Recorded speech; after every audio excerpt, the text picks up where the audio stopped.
Video खूप महत्त्वपूर्ण आहे, ब्लॉग टाईप आहे तर कमी आहे, मग ब्लॉग टाईप व्हिडिओ शूट करते की जेणेकरून तुम्हाला बघायला मिळेल।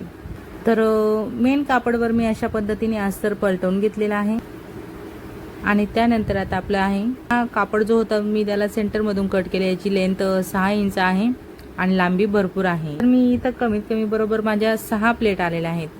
6 प्लेट एक बाजूला आणि 6 प्लेट दुसऱ्या बाजूला। सेंटर पॉइंट आहे त्यावर आपण प्लेट असं एकावर एक ठेवत चालायचं आहे आपल्याला। अशा पद्धतीने डिझाइन जी आहे ना ती तुम्ही एकदम झटकेपट तयार करू शकणार। मला नवनवीन आयडिया देत असते। माझ्या प्रत्येक व्हिडिओमध्ये मी तुम्हाला नवीन काहीतरी शिकवत असते। एकसारखी डिझाइन तर असते पण ती आपण वेगळ्या प्रकारे कशी बनवू शकतो आणि अजून सोपं आपण कसं करू शकतो त्याला, हाच माझा नेहमी प्रयत्न असतो की तुम्हाला सोप्यात सोपं मी कसं दाखवू शकते। तर बघा किती झटकेपट आपला हेअर झाला इथं। आता यावर आपण बघू शकता किती सुंदर लुक आलेला आहे आणि स्लीव तर एकदम एकच नंबर बनलेली आहे।